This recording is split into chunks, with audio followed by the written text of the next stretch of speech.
Buenas tardes. En nombre de la Asociación Colombiana de Menopausia, quiero darles la bienvenida a nuestro 14º Converse con el Experto. Continuamos en aislamiento social obligatorio. Y dentro de las estrategias que viene implementando la Asociación Colombiana de Menopausia es la de llegar a sus hogares a través de temas de sumo interés para la mujer madura colombiana. Hoy tenemos un tema muy importante y es que vamos a hablar de los mitos sexuales en la menopausia. Y para desarrollar este tema, tenemos una invitada muy especial que se encuentra desde Medellín acompañándonos y es la doctora Carolina Londoño Gutiérrez. La doctora Carolina es médica cirujana de la Universidad Pontificia Bolivariana. Hizo una maestría en sexualidad clínica en el Instituto Mexicano de Sexología. También hizo una maestría en sexualidad educativa, sensibilización y manejo de grupos en el mismo Instituto Mexicano de Sexología. Es directora académica, docente y sexoterapeuta del Centro Psicopedagógico Integrado CEPI, que funciona en Medellín. Es miembro de la Asociación Colombiana de Menopausia a través del capítulo Antioquia y es docente y ha sido conferencista a nivel nacional e internacional. Doctora Carolina, bienvenida a nuestro Converse con el Experto. Hola, ¿cómo estás? Qué rico estar por acá acompañándoles, hablando de este tema tan lindo que espero lo disfruten tanto como lo disfruté yo organizándolo para ustedes y que podamos aprender bastante de este tema de los mitos en la sexualidad, particularmente en la mujer con menopausia. La idea es darle comienzo entonces a nuestra charla, ¿verdad? Bueno, entonces empecemos, Carolina. Ok.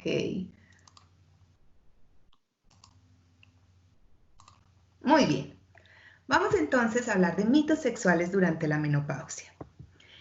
Me parece importante compartirles primero que los mitos o la palabra mitos deriva del griego mythos, que significa palabra o historia.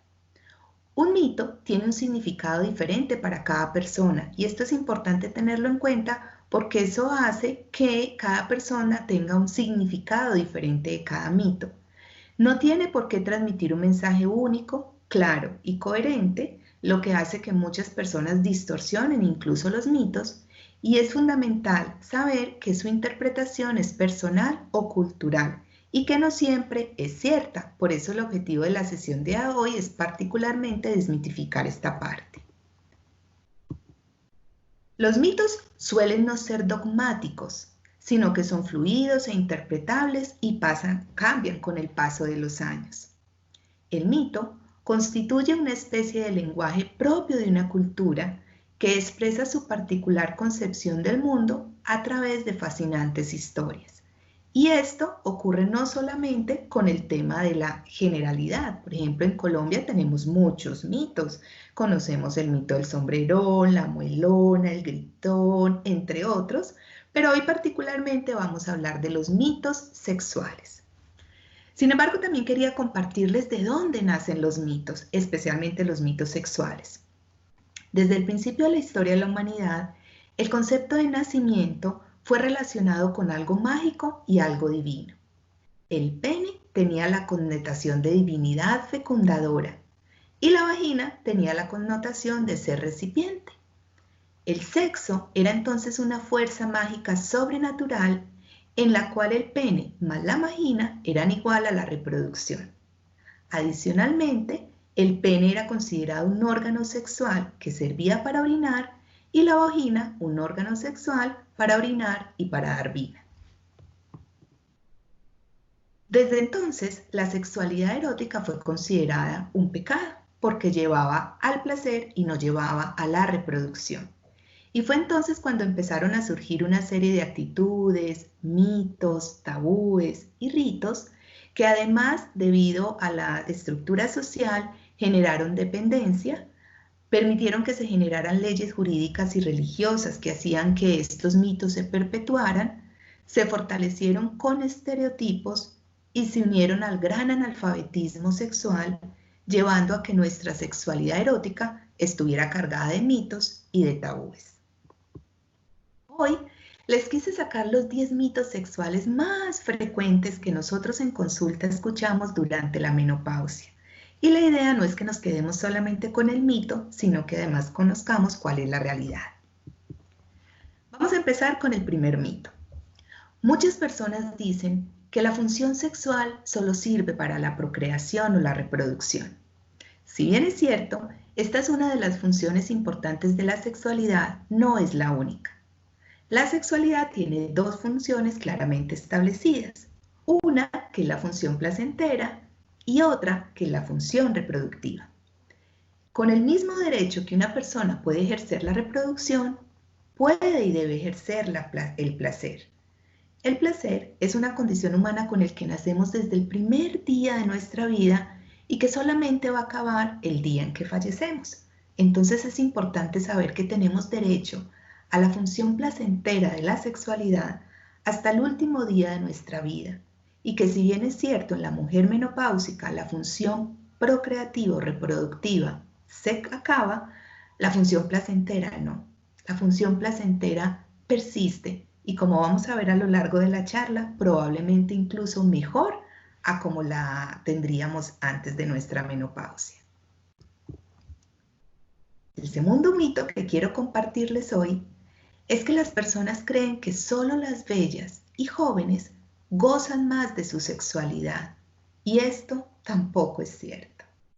Ni la belleza física, que entre otras cosas es muy subjetiva, ni la juventud dicen cuán satisfecha va a ser una persona. Es más, tristemente hay personas muy jóvenes y muy bellas que nos consultan continuamente porque no están teniendo placer sexual y porque tienen disfunciones sexuales que no les permiten gozar. La mujer adulta tiene un potencial erótico maravilloso. Tiene una capacidad infinita para descubrir la diosa erótica que tiene dentro, y al descubrir esa diosa puede desarrollar todo ese potencial. Muchas veces las mujeres adultas gozamos más de nuestro erotismo y nos damos más permiso al placer. Evidentemente esto se da más frecuentemente cuando nosotras tenemos conocimiento sexual y nos hemos empoderado de nuestro erotismo y tenemos la fortuna de contar con un compañero sexual que también tiene un desarrollo erótico importante. Queda claro entonces que este segundo mito no es cierto. La belleza física y la juventud no son claves para el éxito sexual, y es probable que el erotismo de la mujer adulta nos permita gozar más de nuestro erotismo y de nuestra sexualidad. Tercer mito. La tensión sexual se manifiesta como respuesta a la atracción física. Esto tampoco es cierto. Si bien es cierto, la belleza física es una de las características que muchos teóricos manifiestan importantes para que haya una buena respuesta sexual, el concepto de belleza y atracción física, como les decía ahorita, es bastante subjetivo. Lo que puede ser muy hermoso para una persona puede no serlo para otra. Y lo que tenemos que aprender es que nuestra pareja, cuando nos ama y cuando hemos construido pareja a lo largo de los años, también va a ver hermosas nuestras arruguitas, va a ver hermosas nuestros cambios corporales, uno que otro gordito. Como lo hemos visto en muchas charlas de asomenopausia, nuestro cuerpo va cambiando con el paso de los años. Pero esos cambios no necesariamente son para mal. Entonces es importante entender que si como pareja no nos perdemos, la atracción física tampoco tiene que ser un factor para que no haya una buena respuesta sexual. Sin embargo, las investigaciones han demostrado que no es necesario que el físico esté siempre presente, o por lo menos la atracción física, para que haya una buena respuesta sexual.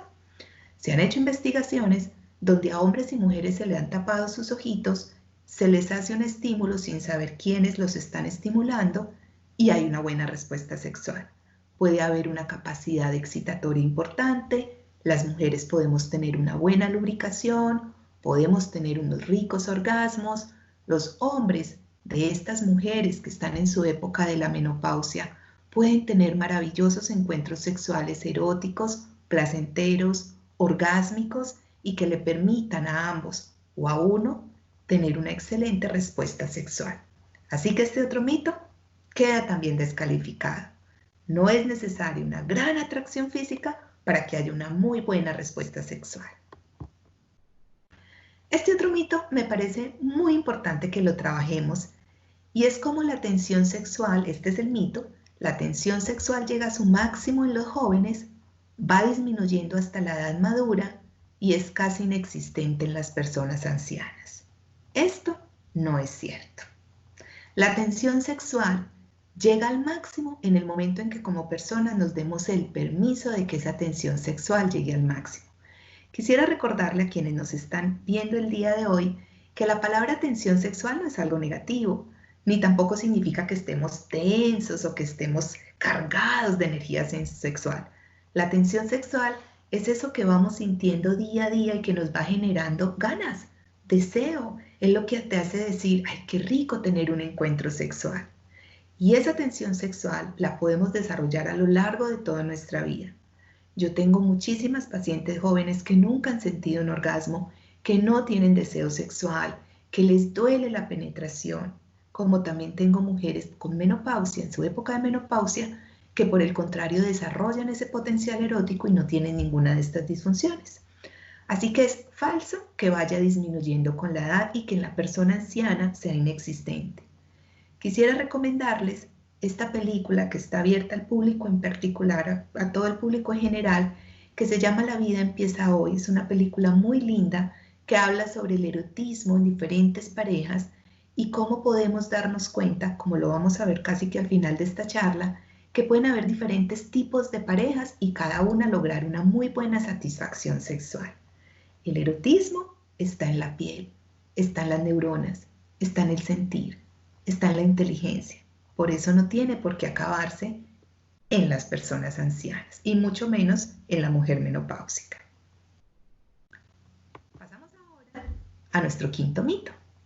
El nivel óptimo de capacidad erótica se alcanza en la juventud, en tanto que una incapacidad creciente es propia de la vejez. Miren qué cosa tan horrible. Evidentemente esto es un mito. Por el contrario, el erotismo es una condición humana que requiere de una característica fundamental que se llama inteligencia. La seducción es un acto inteligente. El placer de seducir es algo que se desarrolla. Si nosotros nos dedicamos a aprender a seducir y a aprender a erotizar a nuestra pareja y a nosotros mismos y a nosotras mismas, es muy probable que podamos llegar a nuestra adultez mayor, llegar a la época del adulto mayor o anciano, en el que el erotismo esté en todo el furor y en toda su plenitud.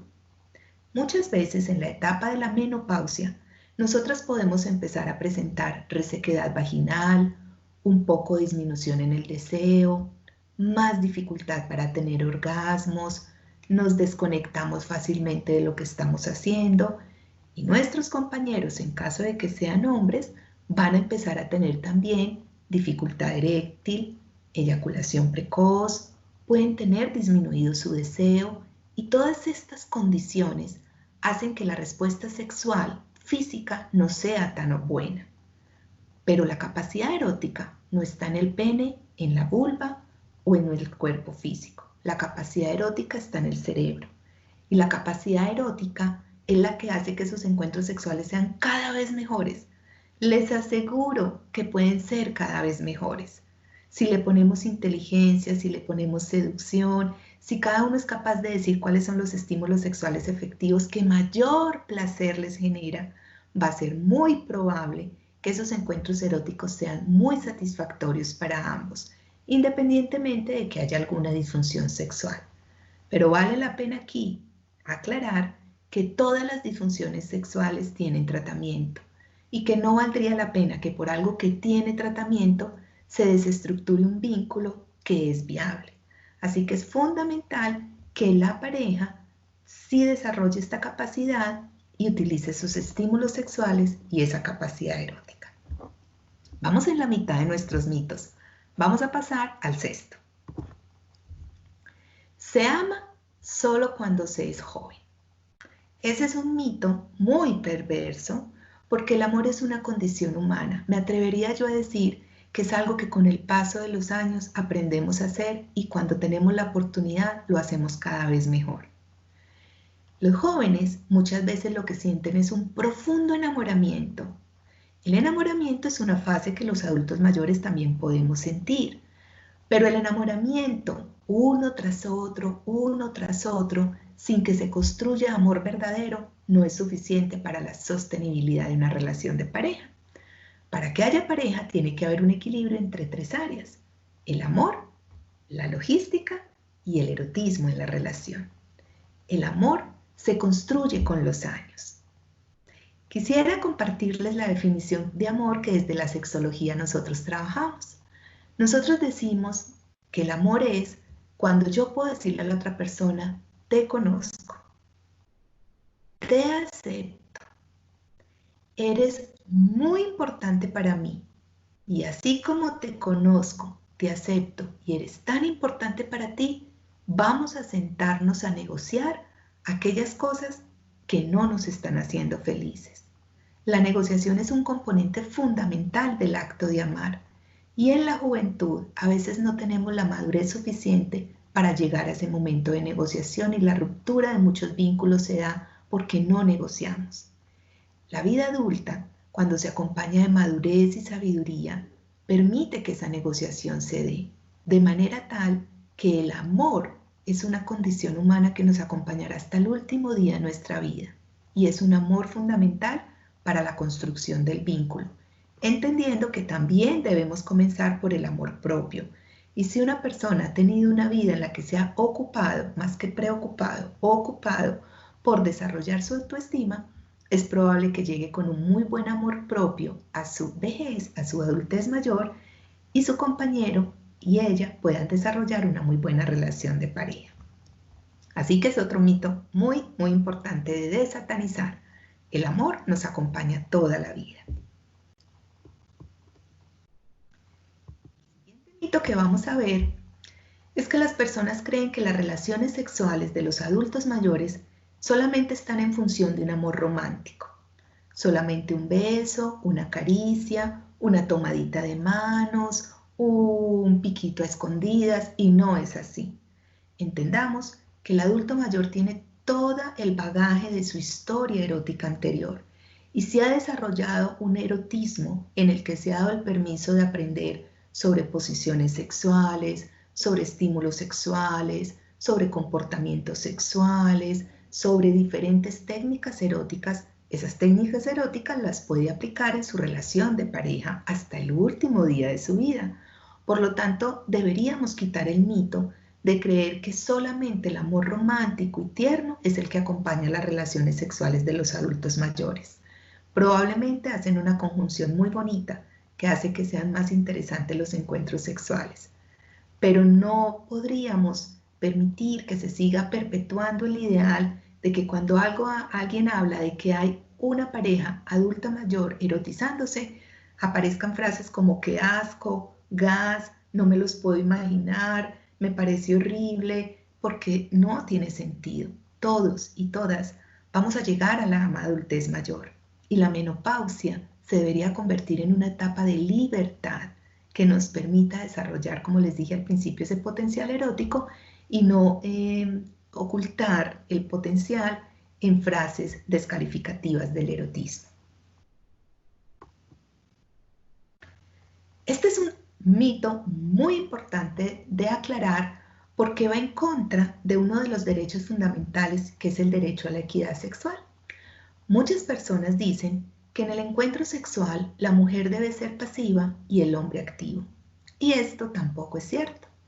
El erotismo se basa en la creatividad erótica, en la capacidad de que ambos tenemos de decir sí o decir no, y en la posibilidad de que ambos seamos activos en nuestro encuentro sexual.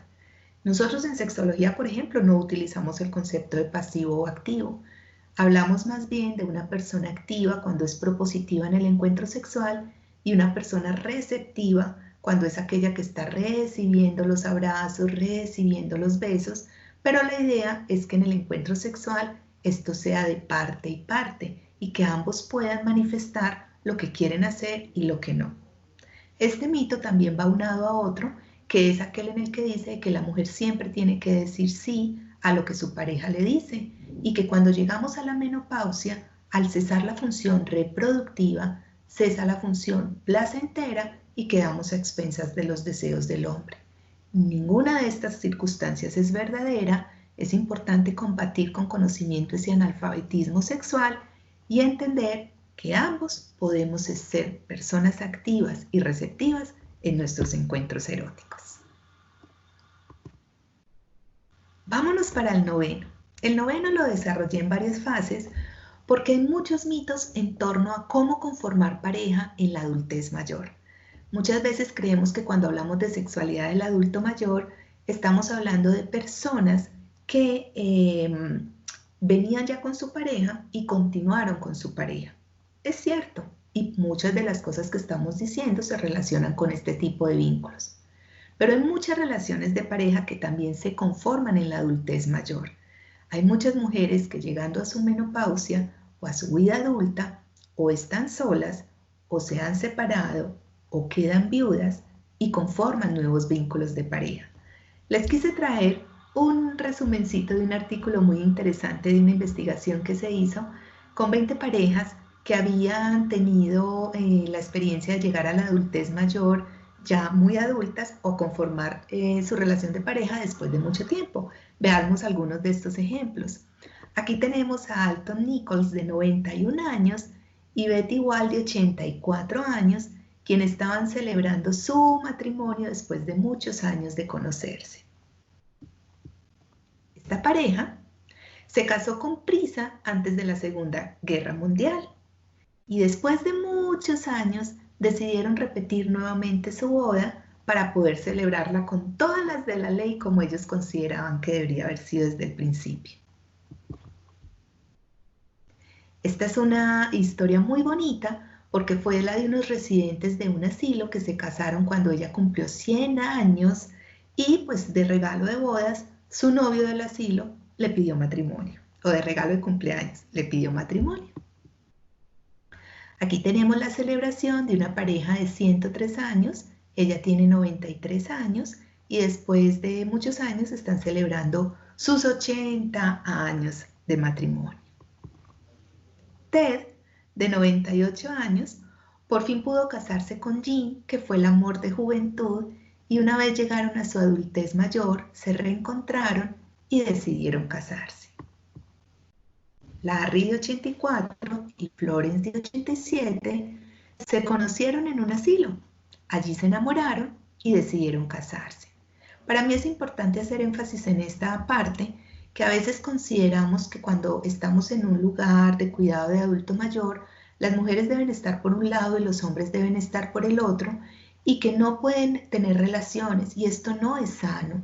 Es importante, evidentemente, teniendo las condiciones adecuadas y cumpliendo los lineamientos de las instituciones en las que estamos, permitir que el erotismo, que el amor, que la convivencia florezca entre las personas y, ¿por qué no?, construir un vínculo de pareja.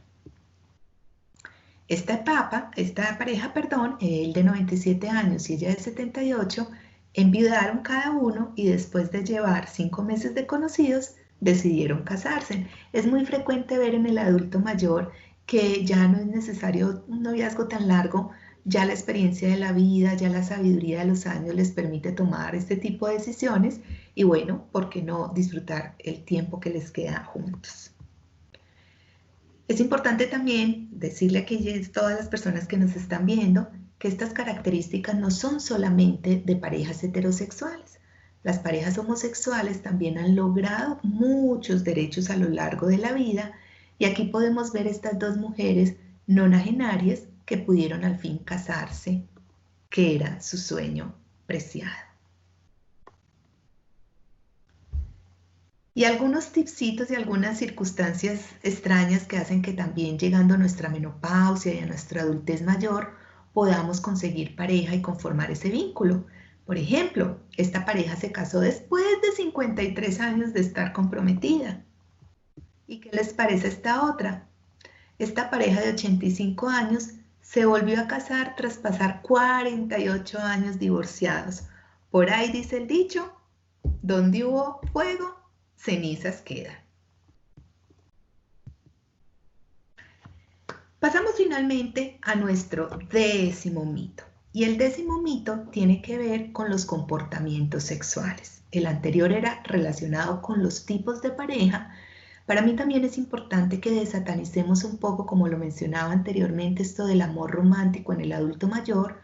Los adultos mayores, y una vez llegamos a la menopausia, también podemos tener una serie de comportamientos sexuales que pueden enriquecer nuestra relación y que aunque algunos de ellos pueden estar socialmente señalados o mitificados, pues realmente sí se presentan. Por ejemplo, en la creencia de que el deseo sexual debe ser espontáneo y que si se va perdiendo con el paso de los años es porque no hay amor. Esto es absolutamente falso. El deseo sexual es algo que se tiene que alimentar. Si no alimentamos el deseo sexual, lo que vamos a sentir es que se nos va acabando. Y no tiene nada que ver con el amor. Una persona puede amar infinitamente a otra y sexualmente no tener deseo. O puede recién conocer a alguien y tener una excelente respuesta sexual. Quiere decir que una cosa es el amor y otra cosa es el erotismo. Si el deseo sexual no se alimenta, lo que vamos sintiendo es que se va acabando. Y con el paso de los años se presentan alteraciones hormonales, como lo hemos visto en algunas de las charlas previas de menopausia. La testosterona puede disminuir en nosotras. Al disminuir los estrógenos puede haber resequedad vaginal, dolor al momento de las relaciones sexuales y puede haber mayor dificultad para orgasmar. Pero si utilizamos estímulos sexuales efectivos, y si a esto le adicionamos la seducción, va a ser ¡pum!, nuestra respuesta sexual. Vamos a poder tener encuentros sexuales satisfactorios. La suma de lo médico, incluyendo lo físico, lo psicológico, que tiene que ver con la disposición anímica y que realmente sí haya pareja, y lo erótico, son componentes fundamentales para que el deseo se active. Hay un autor que me parece muy interesante, que trabaja muchísimo el tema de la seducción y que menciona que cuando en la pareja dejamos de seducirnos, ambos somos responsables de asistir al funeral de la pasión. Nunca podemos dejar que la seducción se acabe. Nosotros somos responsables de seguirnos seduciendo. Una mirada, un olor.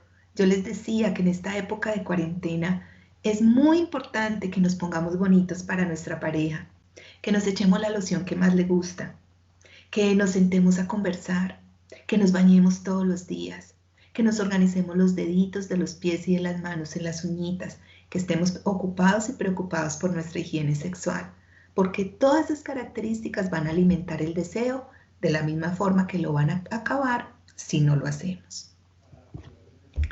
El autoerotismo. No todas las personas tienen pareja y el autoerotismo es un derecho sexual, la capacidad de encontrar en qué zonas eróticas de tu cuerpo puedes sentir placer. Y recordemos que la mayor geometría erótica es la piel. En cualquier parte de nuestro cuerpo tenemos un gran potencial erótico. Hay personas que se excitan acariciándose el dedo gordo del pie, hay personas que se acarician el ombligo, hay algunas personas que acariciándose el cuello, los senitos o los órganos sexuales pueden descubrir un gran placer sexual.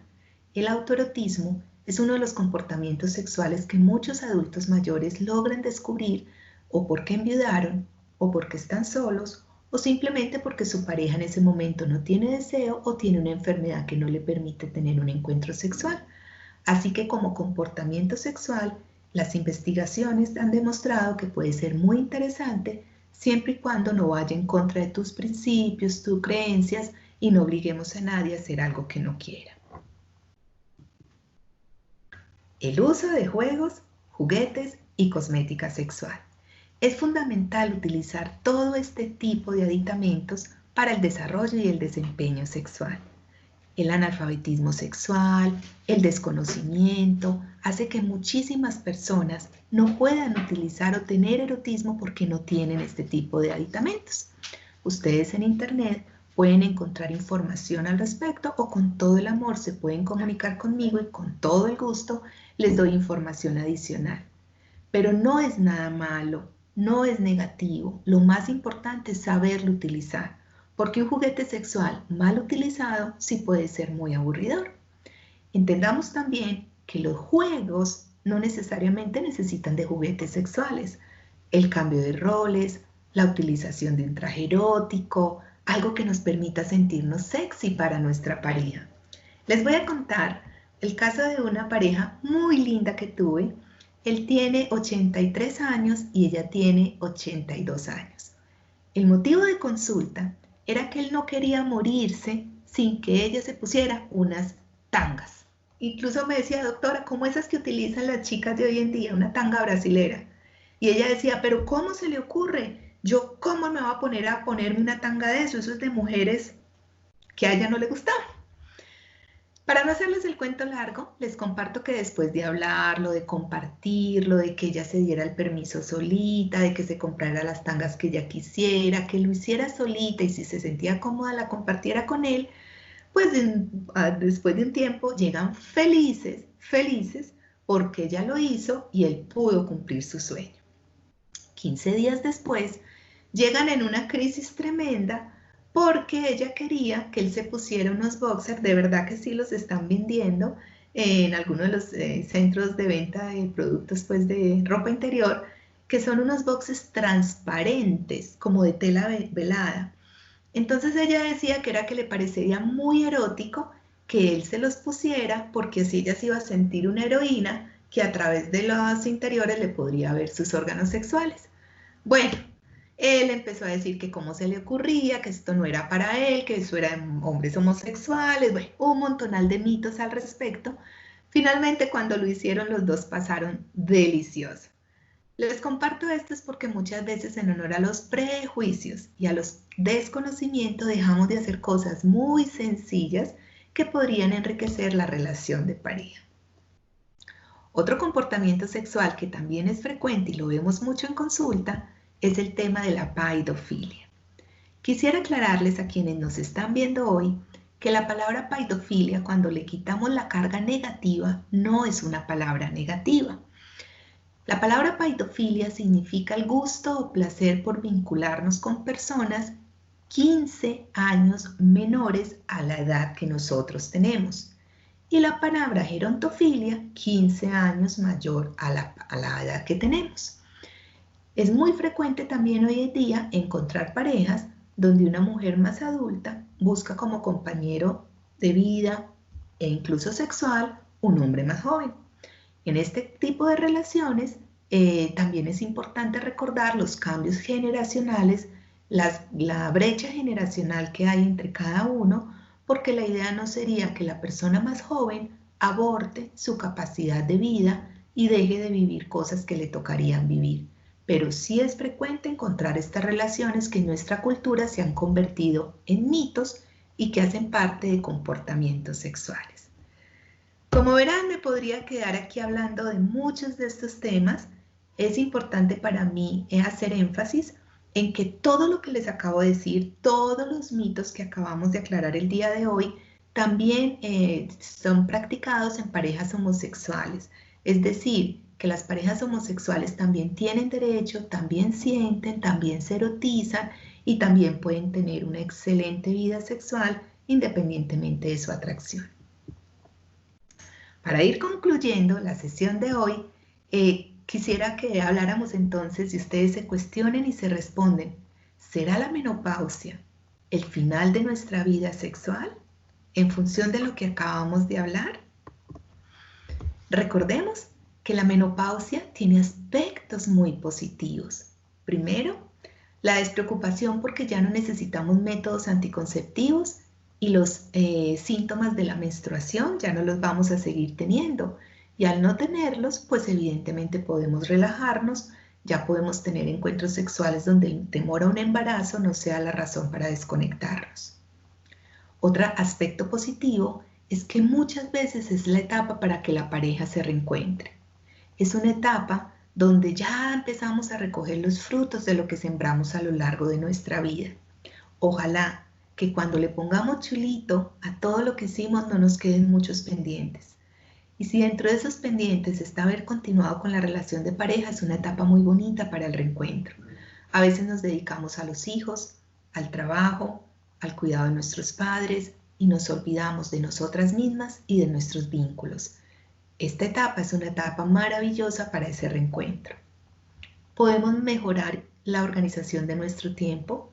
Probablemente tendremos más tiempo. Creo que esta experiencia que estamos viviendo todos y todas ahora en casa nos está demostrando cómo nos toca empezar a cambiar estos paradigmas sociales que existen de comportamientos con respecto al tiempo y cómo aprender a compartir verdaderamente en familia y con nuestra pareja. La comunicación sexual puede ser más asertiva. Es una etapa maravillosa para aprender a decir sí y para aprender a decir no. Los hijos muchas veces ya se han ido de la casa y quedamos un par de desconocidos. De pronto llegó el momento de volvernos a conocer. Pero si sí hemos construido pareja y hemos continuado juntos, el hecho de que los hijos no están nos permite que podamos tener variedad en nuestros encuentros sexuales, no siempre hacerlo en el cuarto, podemos hacerlos en diferentes lugares de nuestra casa, en la sala, en el comedor, en la cocina, en la oficina. Y bueno, finalmente es una etapa donde hay mayor intimidad, intimidad con nosotras mismas e intimidad con nuestra pareja. Recordemos que los comportamientos sexuales son muy variados a lo largo de todo el universo y el mundo. Dentro de un grupo humano existen infinidad de costumbres y comportamientos sexuales, y algunos que son comunes en ciertas sociedades van a ser rechazados en otras. No existe un solo comportamiento sexual que sea universal. Lo que puede ser adecuado para unas culturas puede no serlo para otras. Y de ahí que estos mitos se perpetúen por las costumbres que existen. Las actitudes de aceptación y rechazo de los comportamientos sexuales en un mismo grupo humano siempre se van a modificar con el tiempo, los sucesos históricos y sociales. Lo que anteriormente era prohibido, probablemente hoy ya no lo es. Y es muy probable que lo que hoy nos genera rechazo, el día de mañana sea aceptado socialmente. Es importante entender que las personas debemos adoptar una actitud objetiva y científica en cuanto a la sexualidad, que no nos imponga un sistema de valores propios y que permita una actitud de respeto ante los demás. No somos nadie para juzgar a otras personas. Esto no significa una permisividad absoluta y total. Significa que debemos ser empáticos y aceptar cualquier comportamiento sexual. En este caso hablando de la edad de la adulta mayor, en la menopausia o en la sexualidad después de que ya no tenemos la menstruación o nuestros hijos se han ido. Siempre y cuando, y con esto voy concluyendo, no dañemos a otra persona, a la pareja ni a un tercero, no vaya en contra de la voluntad de los participantes y no nos aprovechemos del desconocimiento o la inconsciencia de las otras personas. Si este paradigma se cumple, todo, absolutamente se vale y la pareja puede desarrollar muchos comportamientos sexuales que enriquezcan su vida. Muchas gracias, era lo que quería compartir con ustedes y la idea es conversar un ratico si hay algunas dudas o inquietudes al respecto.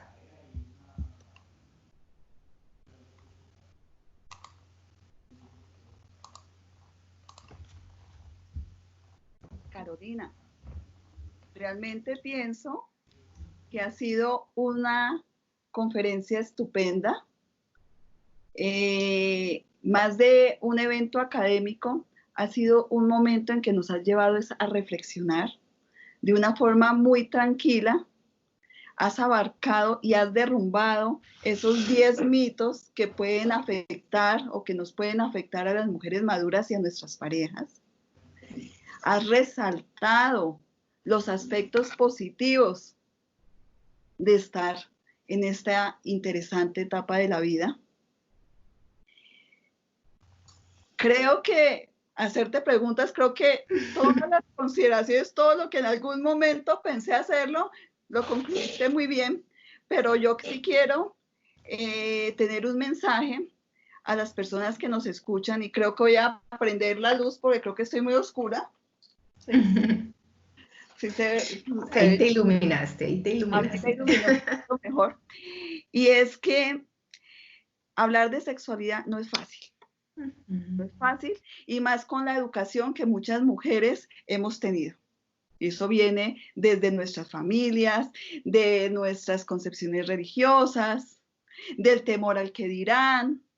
Entonces, es una invitación a que empecemos a hablar de sexualidad, a que empecemos a hablar de sexualidad con nuestra pareja, a que empecemos a hablar de sexualidad también con nuestros hijos, a que Total.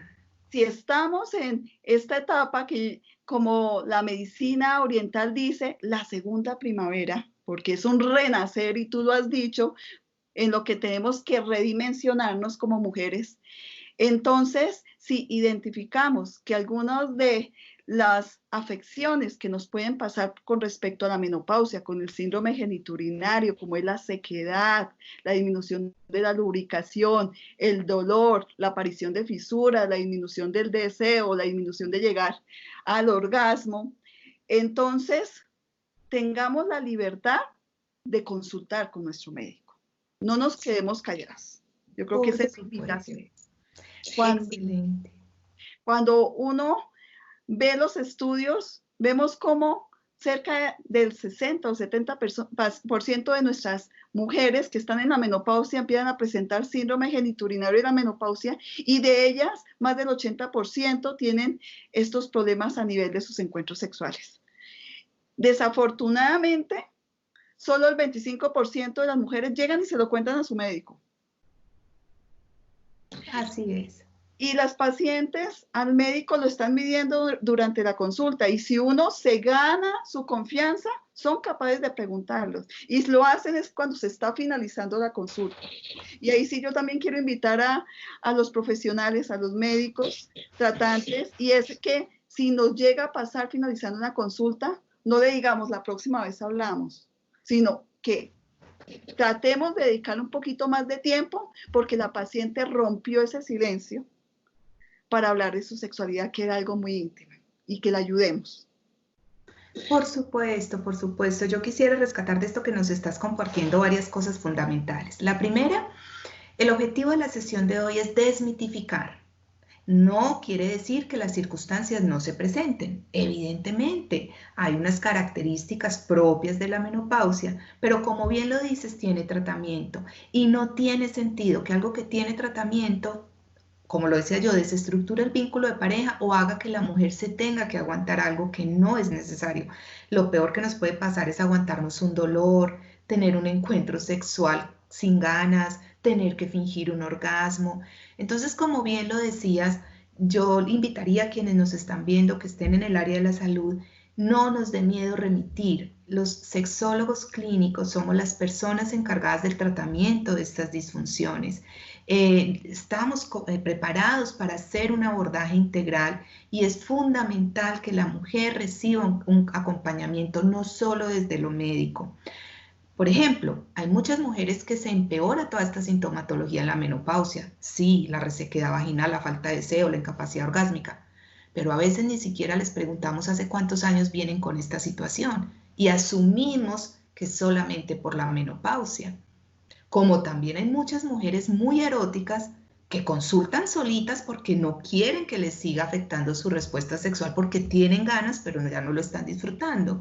Entonces, no toda falta de deseo ni todo problema sexual es por la menopausia, pero sí es la causante de algunos problemas sexuales que tienen tratamiento. Yo creo que eso es fundamental que nos quede para aquellos que nos están viendo, porque si a mí me preguntas, y de verdad se los digo de corazón, la sexoterapia es muy bonita. Para mí es un regalo que una persona o una pareja se hace a sí misma. Uno en la vida, de pronto nos hemos dedicado muchísimo a desarrollar la inteligencia intelectual, y sé que sabemos mucho de lo que hacemos. A veces nos damos la posibilidad de desarrollar la inteligencia emocional, pero muy pocas veces nos damos el permiso de desarrollar la inteligencia erótica. Y la inteligencia erótica solo se desarrolla aprendiendo. No es tan instintivo como nos lo han enseñado.